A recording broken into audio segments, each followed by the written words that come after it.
A criança gosta de brincar de profissões. Ela tá lá, eu sou médico, eu sou não sei o quê. E você é médico? E quanto depois que brincou lá com a criança, ela curou, fez o seu machucado, curou as pelúcias, os bichinhos dela. Quanto ficou, doutor, o seu atendimento? Ela vai entender que o trabalho tem valor. Boa. Ela vai entender que o trabalho ajuda as pessoas. Ela vai entender que o dinheiro vem do trabalho dos pais. Sabe qual que eu acho que é o maior desafio? É a gente pensar que alguém que não tem educação financeira não consegue ensinar educação financeira, né? Tipo assim, um professor que não sabe inglês não vai dar aula de inglês. Um cara que não sabe fazer conta não vai dar aula de matemática. Então, acho que o primeiro desafio é o adulto aprender educação financeira para transmitir, né? E aí o outro ponto também, que eu não sei como é que funciona, se você puder dar um panorama pra gente, é a questão de educação financeira nas escolas. O que eu já ouvi falar? Que às vezes o cara, a prefeitura, o governo, sei lá quem aí, vem você aqui, o professor de educação artística, vem aqui dar aula de educação financeira aqui que você ganha R$300 a mais. Mas o que o cara sabe de educação financeira? Né? Então, pensar que tanto pro pai que quer ensinar o filho, ele tem que aprender. E o professor também tem que aprender, né? Tem que aprender. Então, como é que tá nas escolas? Que falaram que agora tá entrando na grade curricular, né? Tá, já tá. A educação financeira, ela é considerada interdisciplinar. Então, ela vai estar lá, a BNCC, que é a Base Nacional do Currículo, que é onde todas as temáticas que vão ser tratadas... Português, matemática, história... Isso, exatamente. Uhum. Aí, na educação infantil que não tem isso, quais as habilidades que a criança precisa desenvolver, qual o campo de experiência, socializar, o eu, o outro, nós, enfim. Lá dentro desse documento, a educação financeira já se insere como um conteúdo a ser trabalhado nas escolas. Tipo semanalmente? Tipo, tem uma Não, aula... não tem recorrência. Não? Essa que é a questão. Não tem ainda recorrência. Aí, como ela vai acontecer? Geralmente é o professor de matemática, tá? Às vezes outros. Mas o professor de matemática vai ficar responsável por fazer um projeto de educação financeira, por inserir, mas ela não é necessariamente como... uma disciplina que tem que estar toda semana. Não vai ter prova disso. Não vai ter prova disso, tá? Então, dentro dos conteúdos vão ser trabalhados conteúdos de educação financeira. A gente já avançou bastante, tem capacitação para os professores docentes. Isso é a partir de que série? No obrigatório, se eu não me engano, eu tenho medo de errar, mas obrigatório no setor público, 9º ano. Tá. 9º ano. Então, já até tá tarde já, tá né? tarde. Na verdade. Sabe por quê? Porque comportamento, hábito é primeira infância. Que seria assim, educação infantil? Educação infantil. E aí a gente não vai falar na educação infantil, a gente confunde que educação financeira é matemática financeira, não tem nada a ver com isso. Educação financeira, eu ouvi em algum lugar, que eu também não vou, eu tenho medo de trazer referências erradas, né? Mas enfim, que finanças pessoais tem muito mais de pessoais do que de finanças. E é a mesma coisa. Então, assim, você tá falando, você começou hoje aqui no programa, você mencionou que se você compra um tênis e não tem uma reserva, isso é hábito. É um hábito voltado para o consumo. É um hábito voltado para esse imediatismo das redes sociais, de que você quer aparentar ser o que não é, de você provar algo para alguém. Então, isso a gente ensina desde o começo. E a criança, aí a gente fala, mas eu não vou ensinar, eu vou deixar para ensinar meu filho depois. Ele tá aprendendo. Ele tá vendo você que é mãe comprar um monte de blusinha que você não precisa. Ele tá vendo o pai se enrolar. E isso vai fazer parte do nosso repertório de crenças, do nosso repertório. É a base, a infância, a primeira infância ali é a base de tudo que a gente vai ser. Então, se eu, desde pequeno, tenho hábitos consumistas, qual que é a tendência quando eu chegar lá, quando eu estiver na pré-adolescência?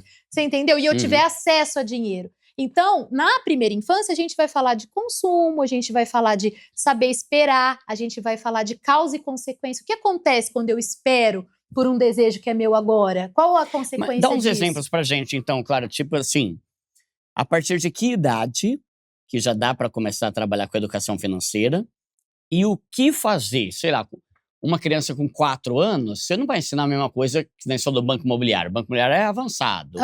O que dá pra ir ensinando de 2 e 3 anos, Um ano não dá nada, né? Não, na verdade, o bebezinho, o que a gente vai fazer? É tudo indireto, né? Então, por exemplo, a criança ali, o bebê, ele precisa ter todas as suas necessidades atendidas, necessidades de afeto, o ambiente. A gente tem diversas comprovações hoje, a neurociência aplicada à educação já traz que a criança que tem um ambiente rico em estímulo, que tem o afeto, que tem a presença dos pais, que tem acesso a livros, mesmo isso vai formar, essa é a base que você vai estar formando e que vai interferir indiretamente nos hábitos, no comportamento, nas emoções e na educação financeira. Mas a partir do momento em que a criança começa a falar, por volta dos 2, 3 anos, você já consegue começar a introduzir ferramentas práticas.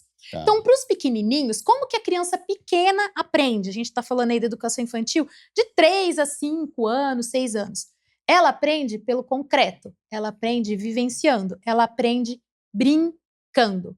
Então, é exatamente o que eu te falei. Eu já mencionei brincar de mercadinho, trazer a questão do trabalho, das profissões. Esse terceiro livro aqui, a gente traz isso, o valor das coisas, que a gente precisa primeiro trabalhar para depois ganhar. Então, essa sequência lógica, que é muito abstrata para uma criança pequena, como que você vai demonstrar ela pegando? O que ela vai fazer? Ai, claro, e moeda está em desuso. Mas uma criança pequena não tem como você ensinar ela numa conta digital.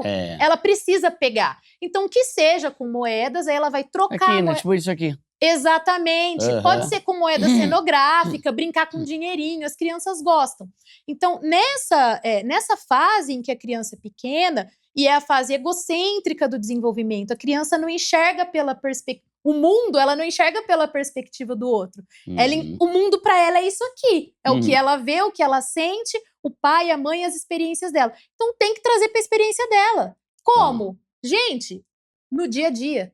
Foi na feira, coloca a criança para ajudar a escolher, explica para ela, ela não sabe que 10 é mais caro do que 8, mas ela sabe, por exemplo, para esse aqui a mamãe tem dinheiro, para esse não. Qual que você acha que a gente deve escolher? Ela vai falar, este. E aí você vai conduzindo em experiências de consumo em viagem. Filha, a gente vai fazer uma viagem, traz as crianças para dentro do orçamento, gente. Não existe nada mais poderoso do que isso. Então, você vai fazer o seu cofrinho. Primeira coisa, cofrinho sem objetivo nem faz, porque é depósito de moeda. Depósito, gaveta, você vai guardar meia, você não vai guardar dinheiro, você vai poupar e ele tem que ter um objetivo. Algo que a criança queira, que seja simbólico para ela. E isso não é consumismo. Consumo, se ele for saudável, é muito legal você conquistar um objetivo, você ter uma meta, e você vai trazer isso para a criança pequena. Para a criança pequena, as abordagens eu trago nesse primeiro livro, no meu Poderoso Cofrinho, trago também, porque ele atende até 10 anos, para todas as faixas etárias, e aí, mas a principal ferramenta vai ser o cofrinho e as situações de consumo e as brincadeiras, tá? A criança não sabe, a criança pode brincar de banco imobiliário? Se a família estiver jogando, você não vai excluir a criança pequena. Coloca ela de banco, ela não vai reconhecer os numerais, mas você explica, pode inserir ela dentro desse contexto. Mas o que a gente precisa pensar é sempre que, como meu filho está vendo isso? Que tipo de exemplo eu estou dando? E a educação financeira em casa, ela vai acontecer a partir de 3 pilares. O exemplo que você dá, porque as crianças replicam, nós replicamos. Quantas vezes você não se vê cometendo algum erro financeiro com base em coisas que a sua família fazia? Exemplo, diálogo, que é falar para as crianças.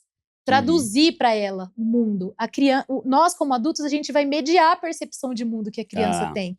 E o vínculo afetivo. Você não ensina nada para uma criança se você não se vincular verdadeiramente com ela. Se ela não sentir que ela é amada, que ela é acolhida, que a opinião dela importa. Se na hora de brincar ela não puder exercer, ela pode fazer uma negociação horrorosa. Você tá lá brincando de mercadinho, ela vendeu um negócio. Não tem problema, é experiência, o erro também gera o aprendizado. Então a gente tendo essa noção nessa primeira infância de que é sempre brincando e sempre trazendo essa noção de que hoje a criança vai aprender brincando, para assim que ela estiver na fase de alfabetização, que é a próxima etapa aí que você me perguntou, quando a criança entra no ensino fundamental e já está ali na fase de fazer contas, dominar as operações matemáticas, dominar a linguagem escrita. Esse processo que demora, a alfabetização leva aí 2 anos. O que a gente faz? A gente evolui o aprendizado para as coisas abstratas que não cabiam, que tinha que ser concreto na fase anterior. Aí você pode introduzir uma mesada para a criança. Aí, com a mesada, o que é a mesada? Se o cofrinho você ensina a criança a você vai ajudar a criança a corregular um impulso. A criança menor ela é mais impulsiva, ela quer na hora. E aí, com o cofrinho, você vai falar, não, precisa esperar. Ó, você tá vendo que o cofrinho tá vazio? Quando ele tiver maior, mais cheio, a gente vai conseguir atingir seu objetivo. Você vai trazer isso. Para a criança maior, que já pode receber uma mesada, por exemplo, ela vai aprender a gerenciar. Se no começo você faz a base dos hábitos, você introduz os conceitos, a partir do momento em que a criança começa a dominar as abstrações, e você percebe muito nítido quando essa chavinha vira. Porque é abstração de tempo. A criança pequenininha, tudo para ela é amanhã, ela não sabe meio-dia e noite. E aí, quando você vê que a sua criança começa a entender que os dias da semana, ela começa a entender essas abstrações de tempo, ela vai começar a fazer conta, ela vai estar lá no processo de alfabetização, você percebe que já é hora de trazer a parte abstrata. E aí a criança vai fazer conta, que é o que a gente não faz. Sim. E assim, e a gente acha que saber fazer conta vai interferir na nossa educação financeira. Não necessariamente, precisa saber fazer conta integrado a todo o processo de desenvolver a inteligência financeira. Porque se saber fazer conta fosse um critério, ninguém que sabe somar contrairia dívidas. Sim. Ninguém que sabe calcular quanto ganha gastaria mais do que ganha. Não é só sobre isso, é também sobre os comportamentos. Mas aí a criança ela vai fazer o quê? Quanto eu ganho de mesada? Por quanto tempo eu preciso? É a base do planejamento. É a base para depois você gerenciar seu salário. O que eu posso, o que eu não posso comprar. E você vai dando, aos poucos, pequenas responsabilidades para a criança, para que ela consiga ter uma autonomia de gerenciar. E a criança vai errar. Ela vai querer ir no parque comprar um balão de R$15 com a mesada dela e depois vai ficar sem dinheiro. E aí, de novo, E aí você atua. A gente entra naquele ponto, né? Como que o pai vai ensinar o filho que ele tem que juntar, esperar, se programar para comprar, se o pai faz exatamente o contrário? O quê? Eu tenho um cartão de crédito, eu quero agora, parcela em 12.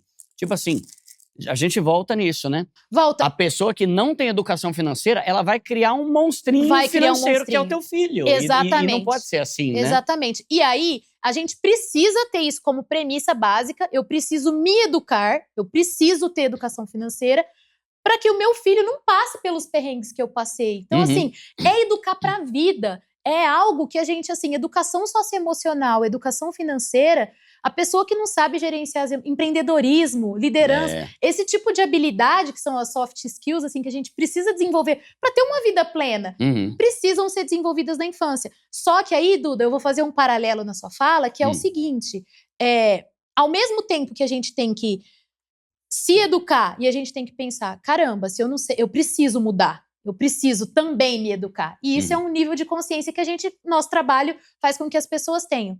Mas não deixe de começar porque você não tem educação financeira. Sabe por quê? Porque senão a gente coloca uma depois trava. Você vai aprendendo junto com o filho, né? Exatamente. É possível. É lógico que é mais difícil. A gente aqui também não vai falar que tudo são flores. Mas é possível você educar o seu filho enquanto você se educa.